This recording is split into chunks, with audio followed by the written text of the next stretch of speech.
अस्सलाम वालेकुम स्टूडेंट। आज का ये वीडियो एम ए उर्दू 001 जिसका सब्जेक्ट कोड है और यहाँ मैं 20 नंबर्स की जो क्वेश्चन अपलोड नहीं की हूँ, 10 और 5 मार्क्स की क्वेश्चन अपलोड की थी इस सब्जेक्ट कोड में। और काफ़ी लोगों की ये है कि 20 मार्क्स का अपलोड कीजिए 20 नंबर का। तो मैं ये बोलना चाहती हूँ 20 नंबर का अपलोड करने से कुछ नहीं होगा, क्यों ना कि इसका जो ये है मतलब जो मैं 10 नंबर्स का जो क्वेश्चन अपलोड की हूँ उसका अगर आप बुक अगर खोल के अगर देखते हैं कि इसका आंसर क्या है ना, तो आपको पता लगेगा। अगर इसका आंसर अगर आप देखते हैं तब इसका जैसे अगर पकड़ ले 1 नंबर जो सवाल मैं अपलोड की हूँ है ना, ज़बान से क्या मुराद है, ज़बान की कितनी किस्में हैं और हमारी ज़िंदगी के लिए क्यों ज़रूरी है ना। ये ब्लॉक 1 में आपको मिलेगी ये इस सवाल का जवाब। अगर आप ब्लॉक 1 अगर आप खोल के देखते हैं, मतलब मेरा मतलब है अगर आप खोल के देखते हैं कि इसका जवाब क्या है, तो आपको अगर 10 नंबर के लिए अगर आपको बोला जाएगा तो आप थोड़ा सा याद कीजिएगा या फिर एक ज़्यादा याद कीजिएगा, लेकिन लिखने के वक्त आप थोड़ा सा लिखिएगा। तो उसी तरह इसका जो सवाल दी हुई ये जो सवाल है यही सवाल आएगा, लेकिन आपको लिखने क्या होगा, आपको लिखने वैसे ही होगा 20। जैसे मैं 1-2 लिख के दिखाई हूँ। देखिए अगर आप खोल के देखें, जैसे सबसे पहले ज़बान है ना, तो ज़बान पहले आपको ज़बान क्या है वो बताना है। ज़बान इंसानी ज़िंदगी की ज़रूरत ही नहीं बल्कि उसकी शनाख्त और उसका कीमती अशासा है ना। तो इसका जवाब जो मैं लिखी हूँ, देखिए ये ज़बान के बारे में लिखी हूँ। ज़बान क्या है और हमारी ज़िंदगी में क्यों ज़रूरी है ना। ज़बान को अरबी ज़बान में लिसान कहते हैं है ना। इसका असल मानी गोश्त का टुकड़ा होता है जो हमारे मुंह में दांतों के दरमियान होता है और जिससे हम अपनी खुराक के जायके भी मालूम करते हैं। फ़ारसी में उससे ज़बान, अंग्रेज़ी में टंग और हिंदी में ज़ीब कहते हैं। अरबी, फ़ारसी और अंग्रेज़ी में इसी लफ्ज़ से आवाज़ें भी मुराद ली जाती है ना। उसके बाद किसने क्या कहा, डॉक्टर अलाउद्दीन कादरी ने अपनी किताब हिंदुस्तानी निशानात में क्या कहा है वो लिखना है ना। उसके बाद शकील अर रहमान ने क्या लिखा है, क्योंकि 20 नंबर्स यही क्वेश्चन है। 10 नंबर में बताए 10 नंबर, अगर 10 नंबर का होता, अगर 10 मान लीजिए 10 नंबर का अगर ये सवाल दिया हुआ है तो 10 नंबर में आप सिर्फ यहाँ ऊपर वाला तारीफ, सिर्फ आप ऊपर वाला ये तारीफ लिखिए। उसके बाद उसके अक़साम क्या है उसके बारे में लिख दीजिए, ये अक़साम क्या है ये लिख दीजिए। 10 मार्क्स का हो जाए, लेकिन 10 मार्क्स यहाँ पर पूछा नहीं, सवाल वही रहेगा, लेकिन क्या है बोल दिया कि 20 नंबर्स। तो 20 नंबर्स के लिए ज़बान के बारे में आपको लिखना है क्या ज़रूरी है। उसके बाद उसका ज़बान की मानी बताना है। उसके बाद ज़बान के लिए कौन सी अपनी किताब में क्या कहा है, क्या तारीफ में क्या कहा है, इन सबको भी थोड़ा सा ऐड करने होगा। जैसे शकील अर रहमान ने ज़बान की तारीफ की है ना, ज़बान जज्बात के इज़हार का सबसे आला ज़रिया है ना। ये ज़बान के बारे में हो गया। उसके बाद ज़बान के अक़साम, कितने अक़साम है वो पूछा गया है। तो ज़बान के कितने अक़साम हैं यहाँ पर ही उसके अक़साम के बारे में दिए। जैसा कि मशकूरा मुताला से वज़ह हुआ है कि इंसान की तरह ज़बान के अंदर भी बड़ी वसअत और गहराई होती है। वक्त के साथ साथ उसमें भी तब्दीलियाँ रूनुमा होती है। गर्ज के ज़बान की कई किस्में हैं जो माने व मफ़ाहिम, शकल व शहाबत, रफ़्त व इंतज़ाम और वसूल वज़ूआत के लिहाज से कई हिस्सों में मुंक़सिम होती है। चुनांचे ज़बान का ताल्लुक़ इंसानी ज़रूरतों और इंतज़ामात से होता है। इंतज़ाम, हालात व कैफ़ियत के एतबार से ये ज़बान मुख्तलिफ़ जगहों पर अपना मुख्तलिफ़ किरदार अदा करती है। मसलन मादरी ज़बान, राब्ते की ज़बान, कौमी ज़बान, रियासती ज़बान, दफ्तरी ज़बान है ना। तो वक्त, ज़रूरत और हालात के मुनासिबत से हम जो ज़बानें इस्तेमाल करते हैं उनके अक़साम ये है ना। अक़साम ये मादरी ज़बान, कौमी ज़बान, सरकारी ज़बान, राब्ते की ज़बान, अशाराती या अलामती ज़बान, इलाकाई ज़बान, तहरीरी ज़बान, सूती ज़बान है ना। ये सारी ज़बान दी हुई है। और ये पहला जो सवाल में पढ़ी रीड की पहला जो सवाल था, ज़बान से क्या मुराद लिया जा सकता है, ज़बान की कितनी किस्में और ज़बान हमारी ज़िंदगी में क्यों ज़रूरी है ना।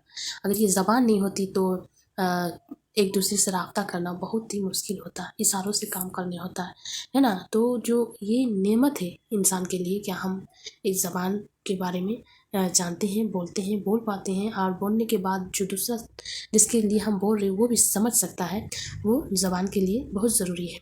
और उसके बाद यही जो ज़बान की यही सवाल है, ये सवाल घुमा के भी दे सकता है। जैसे ज़बान से मुराद क्या है ना, तो ज़बान से मुराद क्या है आपको सबसे पहले ज़बान से मुराद के बारे में लिखना है।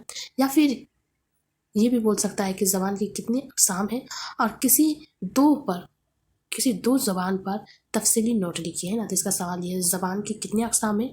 किसी दो अक़साम पर तफसीली नोट लिखिए, है ना। तो ज़बान के अक़साम के बारे में आपको लिखना है। सबसे पहले जो मैं पहले बताया अक़साम के बारे में, अब वक्त, ज़रूरात और हालात के सिलसिले में ये 8 है ना।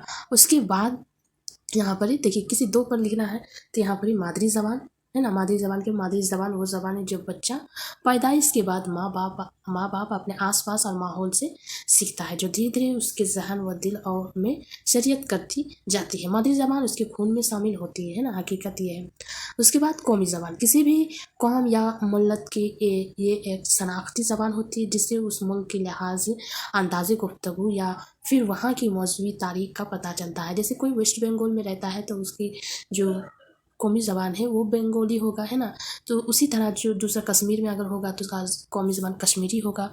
उसी तरह बाकी जो है उड़ीसा में अगर है तो उसका उड़िया ये ज़बान। लेकिन मादरी ज़बान कुछ और भी हो सकता है। घर में उसका, जैसे अगर बंगाल में है लेकिन घर में लोग उर्दू बोलते हैं तो उसका मादरी ज़बान उर्दू हो गया। कौमी ज़बान जो कौम के सिलसिले में ये कौमी ज़बान बंगाली हो गया। इसी तरह यहाँ पर ही तो कौमी ज़बान अलग है ना। कौमी ज़बान दफ्तर में ज़बान अलग होती है, दफ्तरी ज़बान, है ना। तो यही इसी तरह आपको समझना है। तो ये आसान कब होगा? जब आप कॉपी में नोट कीजिएगा हर एक सवाल का, जो मैं अपलोड की हूँ 10 नंबर के सवाल। तो आप ही लोग को ये दिमाग में, हम एक एक क्वेश्चन का अगर इसका जवाब मैं बताऊँ तो आप लोग का एग्ज़ाम ख़त्म हो जाएगा। जो जुलाई सेशन का जो एग्ज़ाम है, जो जुलाई वालों का जो एग्ज़ाम होने वाला है, उन लोगों का एग्ज़ाम ख़त्म हो जाएगा अगर मैं एक एक क्वेश्चन का आंसर अभी बताती चलूँ। तो मेरा साफ बोलने का मतलब ये है कि मैं जो क्वेश्चन MUD 001 का जो 10 मार्क्स का जो क्वेश्चन अपलोड की हूँ, उसी को आप याद कीजिए। उसी क्वेश्चन से आप लोग नोट डाउन कीजिए और याद कीजिए। वही क्वेश्चन जो 10 आप लोग समझ सकते हैं, 10 नंबर का मैं अपलोड की हूँ, लेकिन उसको थोड़ा सा और ज़्यादा करके आप लोग याद कीजिए तो वो 20 नंबर हो जाएगा। सवाल वही रहेगा, ज़बान किसे कहते हैं, ज़बान और बोली में क्या फ़र्क है। आपको पहले ज़बान के बारे में लिखनी है। तो ऐसे ज़बान किसे कहते हैं आप 2 लाइन में मत लिखिए। ज़बान से क्या मुराद है, आप 2 लाइन में अगर जवाब दे देंगे तो वो 2 नंबर का हो गया। लेकिन उसी का अगर आप पूरा डिटेल्स में बताइएगा, 2 लाइन में कोई भी जवाब, अगर 20 नंबर में ज़बान किसे कहते हैं हाँ, और आप 2 लाइन में लिख दीजिएगा तो आपको उसका सही, आपका जवाब सही होते हुए भी आपको वो नंबर नहीं मिलेगा। हो सकता है 2 लाइन में आप जवाब सही लिख दिए हैं लेकिन 2 लाइन में आपको वो नहीं मिलेगा। इसीलिए जो किताब में दी हुई है ज़बान के बारे में वो आप याद कीजिए, है ना। वो आप याद करने की कोशिश कीजिए। उसके बाद दिया उसमें क्या फ़र्क है, तो उसका फ़र्क जो आप किताब में दी हुई उसको ये नोट डाउन कर लीजिए। या जो फ़र्क दिया, अगर आप वहाँ पर जितना फ़र्क दिया वो कम से कम ज़्यादा से ज़्यादा याद करने के फ़र्क को याद करने की कोशिश कीजिए, तो आप एग्ज़ाम में लिख सकिएगा, है ना। तो मेरा ये रहा कि मैं आप लोगों को थोड़ा-सा तफ़सील से बता दूँ कि आप लोग क्या ये है। अगर फिर भी आप लोगों को कोई चीज़ में अगर आपको दिक्कत पेश आ रही है, कोई चीज़ आपको समझ में नहीं आ रही, तो आप मुझे कमेंट कर सकते हैं। और इसका एक ग्रुप है, व्हाट्सएप ग्रुप, उस ग्रुप में भी आप मुझे मैसेज कर सकते हैं। वहाँ से मैसेज कर सकते हैं, जो मैं अगर नहीं भी बता पाई किसी सिलसिले में, तो वहाँ की जो स्टूडेंट और वो ग्रुप में ऐड है वो लोग आपको जवाब ज़रूर देने की कोशिश करेंगे ना।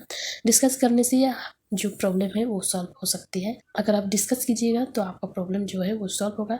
लेकिन ये नहीं कि डिस्कस करते करते दूसरा चीज़ आप डिस्कस करने ग्रुप में चालू हो जाए, ये मत कीजिए। जो आपका प्रॉब्लम है वही डिस्कस कीजिए। उसके बाद अगर आपको कोई दूसरा कुछ और भी पूछना है तो आप पर्सनल में मैसेज कीजिए। पर्सनल मैसेज करके आप डिस्कस कीजिए उस ग्रुप में। मतलब आप कैसी है, कहाँ से नहीं, आपका सेंटर क्या है, क्या नहीं, वो आप पर्सनल में मैसेज कीजिए। नंबर निकालिए वहाँ से, पर्सनल में मैसेज कीजिए और पूछते रहिए। वहाँ ग्रुप में मत पूछिए। ग्रुप में मैसेज करने से ये होता है कि आप जितने भी मैसेज कर रहे हैं आप पूछ रहे किसी एक से, लेकिन मिल रहा है वो जो आपका जो मैसेज है वो मिल रहा है, सबको मिल रहा है और काफ़ी लोगों को उससे डिस्टर्ब होता है। जैसे मुझे तो काफ़ी डिस्टर्ब होती है। मुझे लगता है किसी ने इंपॉर्टेंट मैसेज की है, मैं देखने जाती हूँ लेकिन मैसेज कुछ और होता है, इसलिए मुझे उससे ज़्यादा डिस्टर्ब होती है और बाकी लोगों को भी डिस्टर्ब होती है जो मुझे मैसेज करके बताते हैं कि उससे डिस्टर्ब हो रहा है। तो मैं चाहती हूँ कि उसमें सिर्फ आपका जो प्रॉब्लम है, आप जो प्रॉब्लम है वही प्रॉब्लम आप वहाँ पर डिस्कस कीजिए और जो पूछना है वो पूछिए। लेकिन अगर ज़्यादा से ज़्यादा पूछना है तो आप पर्सनल में मैसेज कीजिए। पर्सनल में मैसेज करके पूछिए उसके सिलसिले में, है ना। तो ये हो गया। आप लोग को, मुझे लगता है आप लोग को समझ में आ गई होगी। मैं इसका जो नेक्स्ट है MUD 002 वो भी मैं थोड़ा सा इसी तरह से बताने की कोशिश करूँगी इसके नेक्स्ट कल या परसों में, है ना। तो ठीक है, आज के लिए यही तक।